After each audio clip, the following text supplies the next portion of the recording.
Hey, the world is messed up. What's up? It's the Culture Detective here investigating your favorite movies. And today I'm going to do another movie review on a movie released this year. And that would be 悬崖之上, or in English, Cliff Walkers, or originally Impasse, but it was changed to Cliff Walkers because Impasse isn't actually an English word. So, anyway, 悬崖之上 literally means on the cliff, but in English now it is Cliff Walkers, and it is a movie directed by Zhang Yimou, and it is based off of a TV show. So essentially, this is the latest Zhang Yimou film. And Zhang Yimou at this point should be one of the greatest film directors that China has to offer in its entire history. Basically, last month I have watched and reviewed Zhang Yimou's absolutely well-known, critically acclaimed breakout film Raise the Red Lantern, 大红灯笼, Gao Gao Gua. And I like it, even though it has its minor flaws. I still think it is an absolutely depressing and dreadful period film that is just very tragic and heartbreaking and bitter, and it's just portrayed with such visual elegance, and it's beautiful, it's stunning. I really like it. And that film was from 1991.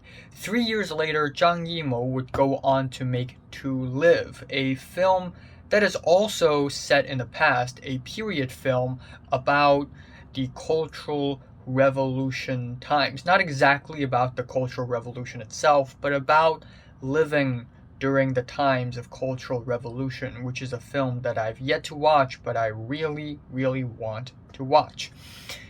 And afterwards, Zhang Yimou has been coming out with either hits or miss. We have very visually stunning martial art epics like Hero, which is set in the Qin dynasty, as well as the Black and White Shadow.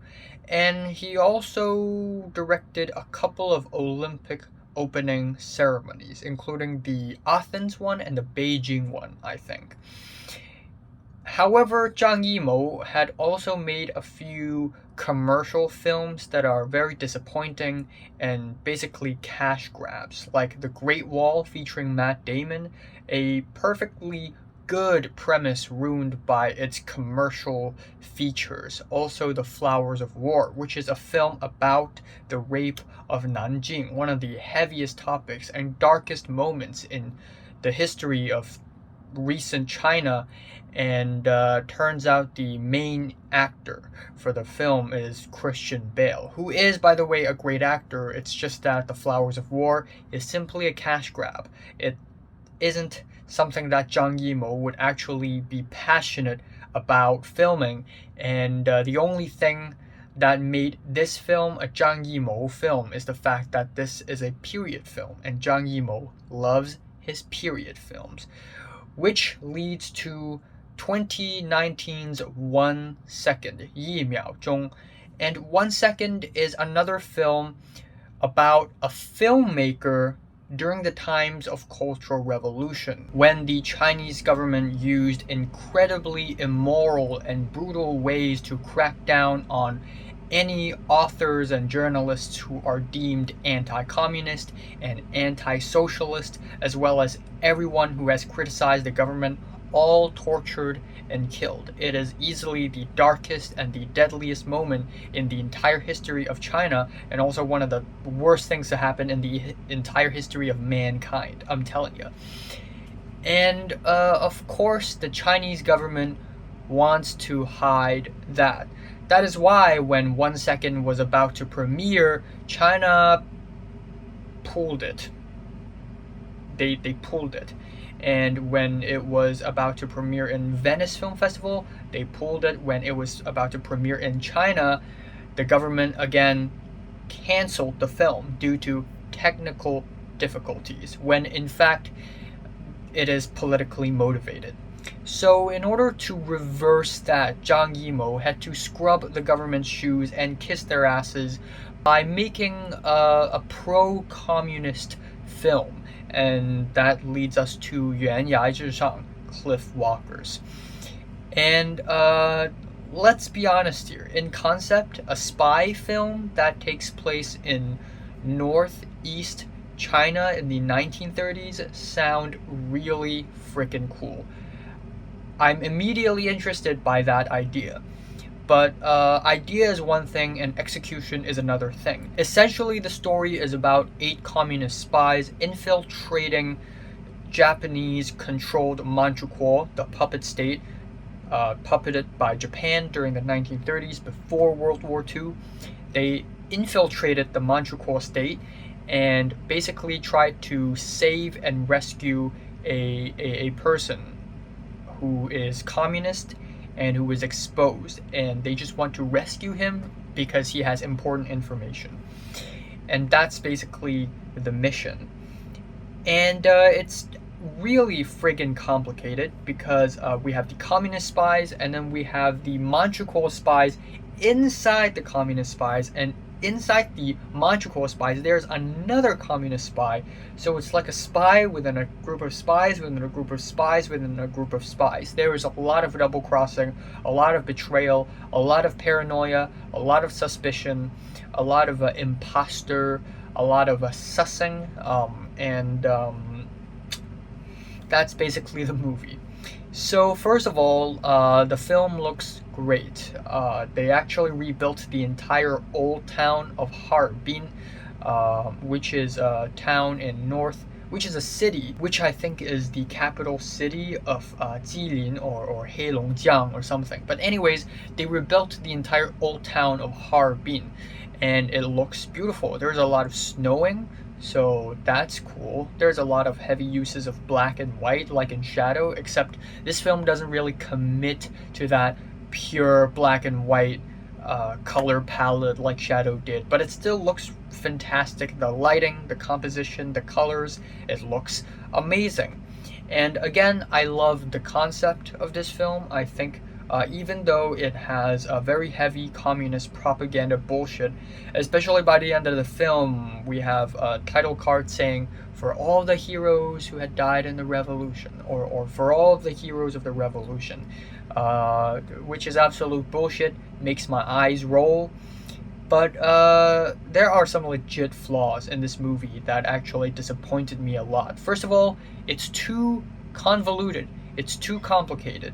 This movie is 2 hours long. I watched it in one sitting, and I still didn't really understand what's happening until halfway through, because there are just so many friggin' characters, and there are so many characters double crossing each other. You don't know who's on whose side, and it's not even done in a confusing and paranoia inducing way. It's just done in such a confusing way, because you see these two characters speaking to each other as if they know each other, and you're sure they know because of their dialogues and how they act.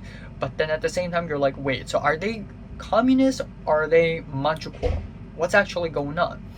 It's very complicated, and this movie doesn't really do anything to help that. Now, I would have liked it if this movie is 3 hours long, or even 3.5, or actually this movie could have been way better if it's a TV show, which it actually was, because you would have enough time to flesh out these characters, to show how these characters came to be, and basically reinforce where these characters stand. Are they communist spies? Are they Manchukuo spies? Which sides did they stand on? However, in a 2-hour-long movie, there is only so much you can show. So at the end of the day, this movie just feels really complicated, very convoluted, and also very fast-paced for some reason. So many things happen in this film. So many friggin' things happen. So it's really difficult to follow all these things. And another thing about this film that I don't really like is the acting. I think a lot of the acting is just kind of bad, especially for the 21-year-old girl. There's of course, in in a group of communist spies, there has to be a cute teenage girl in there who's actually 21 years old. The actress is 21 years old, but sometimes you can't help but think, how does this one little fragile little cute girl have anything to do with spying for the communists. Uh, it's just ridiculous. But you know what? Suspension of disbelief. I'm gonna believe in that because it's the story. But still, her acting is not that good. I mean, she cries in a couple of scenes, but that doesn't make her acting any better. And there were also a lot of other acting in this movie where they have to utter every single word very clearly. I just don't like that. I just do not like that. No. But yeah, that's as far as this film goes. Zhang Yimou later this year will also be releasing a modern film, a film that takes place in the modern times. Pretty crazy for someone like Zhang Yimou. And he's gonna be producing the film while his daughter is the director, so I guess that's pretty interesting. And also, if 1 second ever comes out, I will have to watch it. But for now, I think 悬崖之上, or Cliff Walkers, is a pretty disappointing one. And while it has a great concept and it looks amazing, it's just too complicated to be good. I am giving Cliff Walkers, or 悬崖之上, a strong 6 to a light 7 out of 10. So, have you watched Cliff Walkers? From 1 to 10, how much did you rate it? Like the like and subscribe if you want more. And thanks for watching.